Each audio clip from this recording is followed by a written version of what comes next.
Hey guys, welcome back to my review for One Piece. Excuse the mess in the background a bit. I'm currently in the process of moving for a few weeks, so it's gonna be a little messy. But wanted to get this chapter review out for you guys, and it's chapter 1123 of One Piece. Now, man, I feel like this chapter has the most sacrifice on Sanji because now we got context, a lot of context this chapter for what Sanji had to go through and what Vegapunk had to go through in general.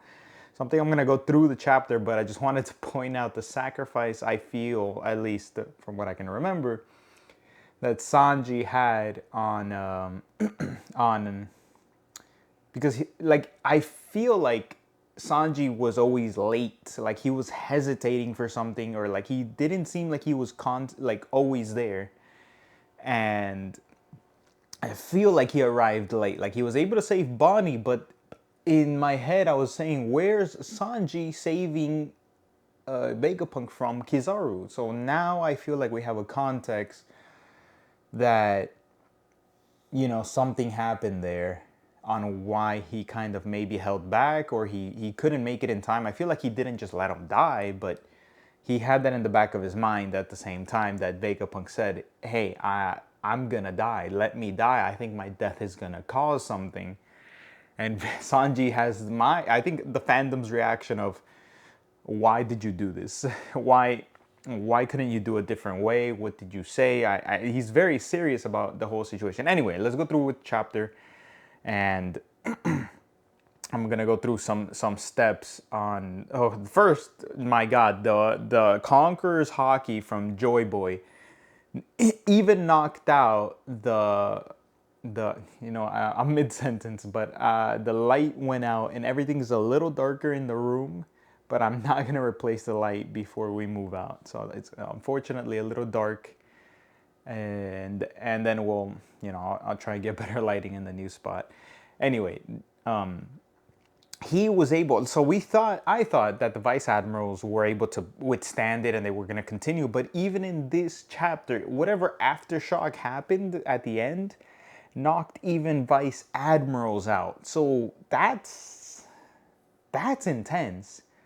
So man, yeah, but the only ones that don't seem affected are the Gorosei, I would say, and the Seraphim here. Well, Gorosei were clearly affected, except for Saturn. He was still there. We don't see Saturn, or what happens to Saturn.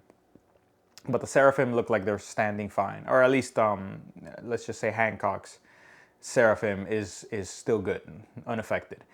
And I don't know if it would have affected all the allies, any of the allies, but the Straw Hats are up, the Giants are up. Were they far enough away from the blast radius, or I don't know. It looks like every Straw Hat was able to withstand that kind of hockey, so that's a plus. That's a good for them. And Luffy screams out, thank you for everything, Iron Giant. And I'm thinking, why don't you save him? Or maybe the giant's gone, like his energy just completely dried out. That was it. Like you don't see his eyes anymore. There's no words coming from Emmett anymore.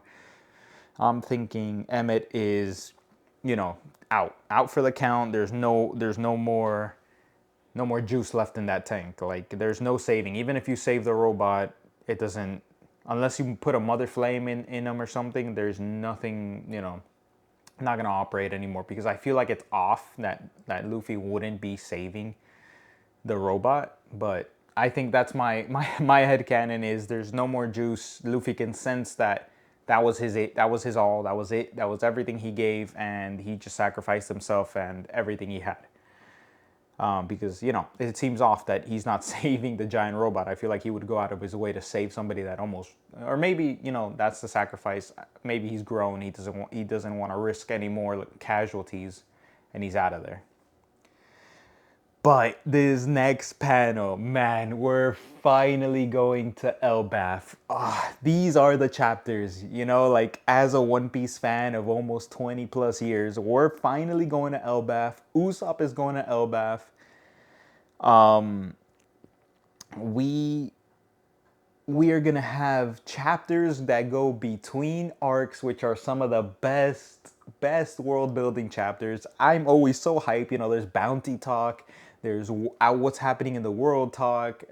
I can't wait. You know, I'm hoping Luffy gets a 4 billion bounty off this because, come on, like every straw hat just punched a Gorosei, just fought a Gorosei, hit a Gorosei.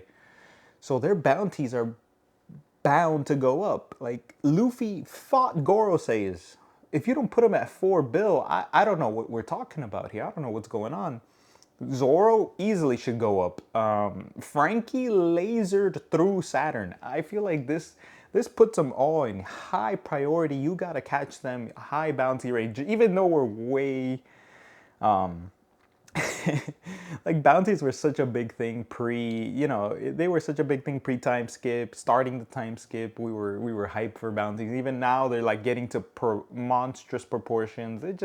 It's always fun to see the number go up. That's why I play RuneScape. Just see number go up, and get a dopamine hit. But yeah, we're finally going to Elbaf, confirmed. I hope we don't make any stops anywhere. I know Oda wants to finish the story, but I hope there's no pit stops anywhere. We just go to Elbaf. They're like, talking in the ships, hanging out. Maybe there's talks. I can't wait to see what they talk about. Lilith is there. I want to see what they're going to talk about. I can't wait. Even this chapter, I love the exposition that Oda gives from Vegapunk's point of view. And we have Luffy, gassed out, Bonnie and Kuma. Kuma safe, incredible. We get Kuma even though he's in a comatose state or borderline. We don't even know if he's still there. He's alive. Bonnie's there.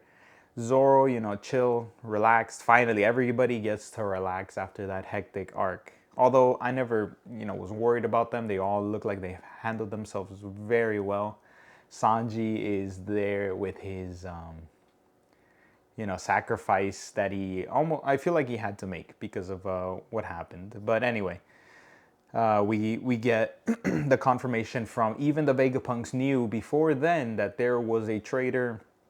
Immediately, everybody accuses Lilith. I think everybody in the fandom accused Lilith. It's like she's the most rambunctious one, just trying to gun-ho. She was the most gun-ho. And everybody said the same thing. But then one of the Vegapunks said, no, it's actually not Lilith, it's York. So they confirmed it's York. Very smart. Every data point was manipulated to give false information, false uploads. And then we get Vegapunk just going like through his mind, what is he's thinking, what he wants to do. Everything's great in my head. I love these. Like I'm a sucker for the page-long Hunter x Hunter expositions of what they're saying, everything they're going through.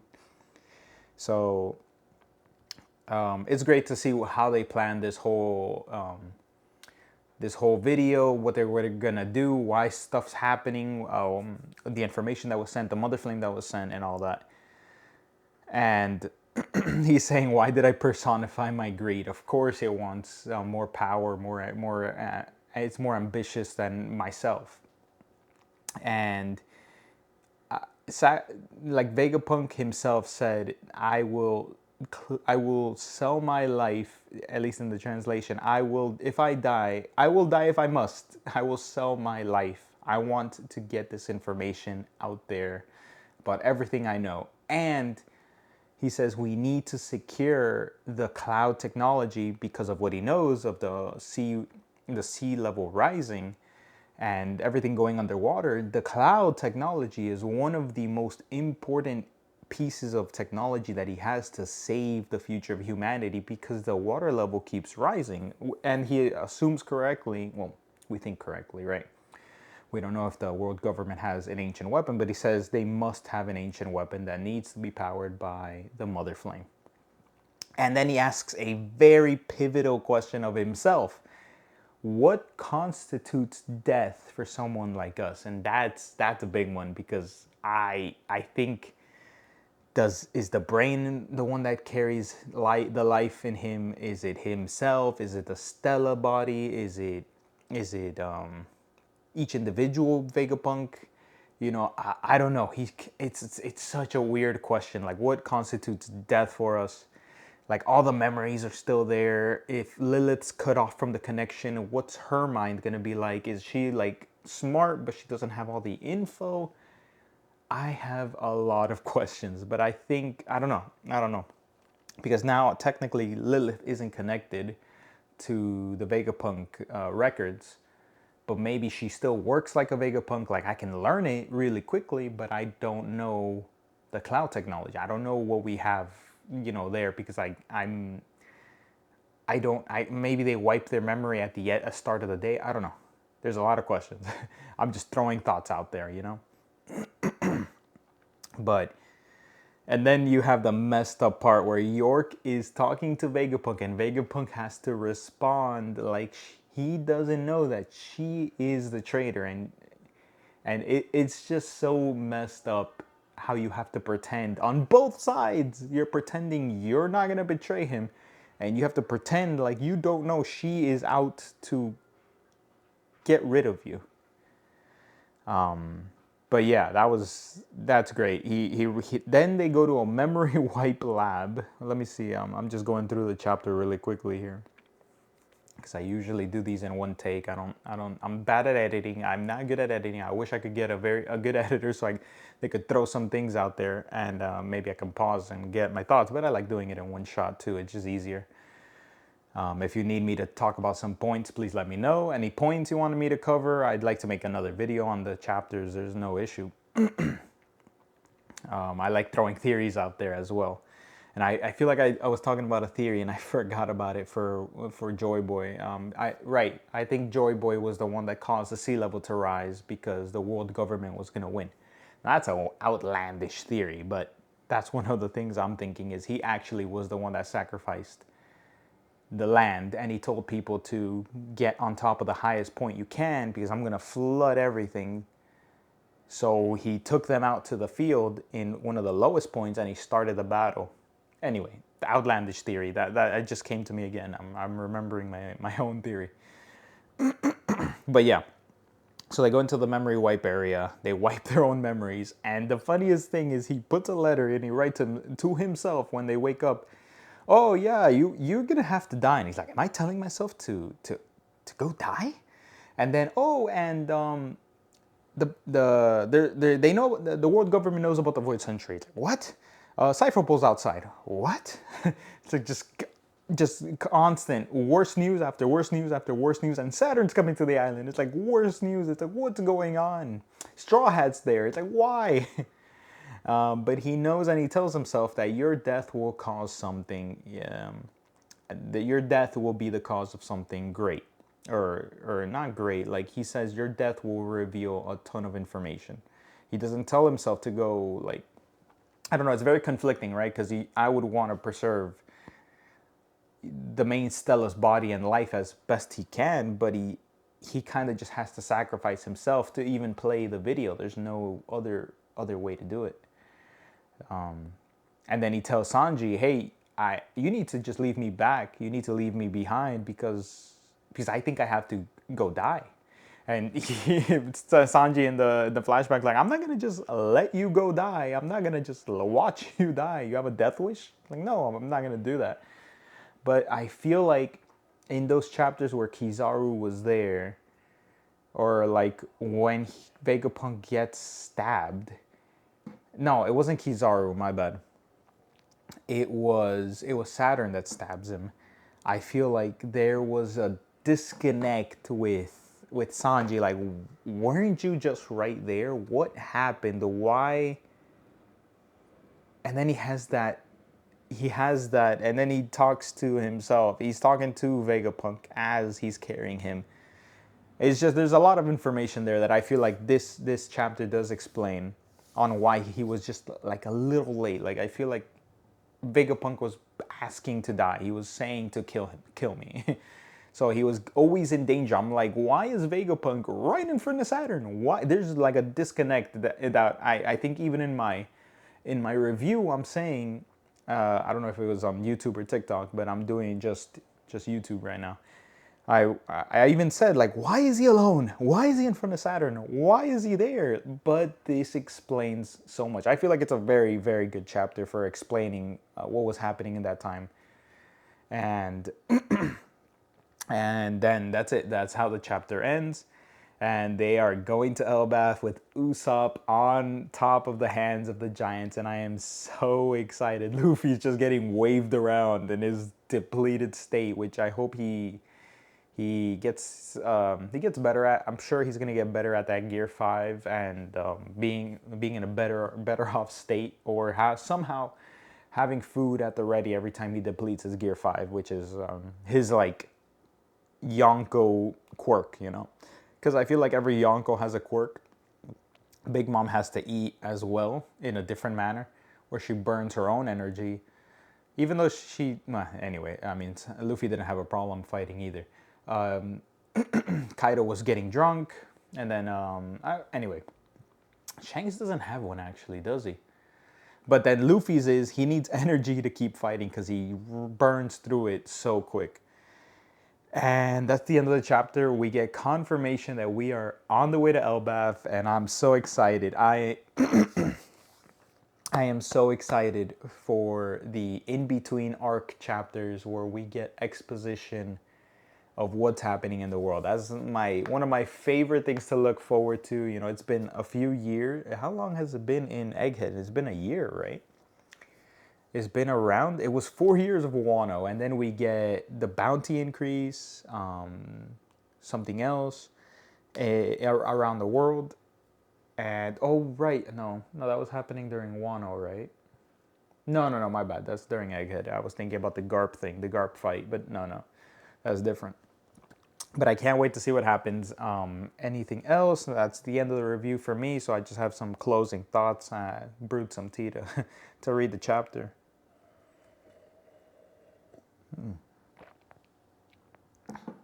But yeah, closing thoughts. I'm not really sure what else to expect. Speculation on the other chapter is you have Lilith waking up, which I am excited. What is your mental state? Do you remember everything? Are you able to connect back? I can't wait to see what Lilith says, and you know, how much she knows and remembers. Then there's the giants just talking, you know, are you going to see Shanks? Is Shanks on Elbaf? Is Shanks there? Is Luffy going to meet Shanks? You know, what do the giants know? What are they expecting when they get there? What Straw Hats are expecting? The whole shebang, you know, I can't wait to see. There's no break, I think. So I can't wait to see all that information that's going to get there. But I think that's it for me, guys. It's getting to 17 minutes. But I love doing these longer form videos. I was before stuck on like 10 minutes because I wanted to upload to TikTok. So under 10 minutes. And it was hard to just get my thoughts out there because I like just talking constantly about the chapter and longer form content. But yeah, if you have any questions, anything you want me to cover, a different anime you want me to cover. I finished Jujutsu Kaisen. Well, I'm caught up to Jujutsu Kaisen. And anime, I love Frieren. I love Delicious in a Dungeon. All these things, I'm gonna read those mangas as well to catch up. But if you want me to talk about something else, please let me know. I do enjoy making these videos, and yeah, please leave me a like, comment, subscribe, and I'll be here for the next one.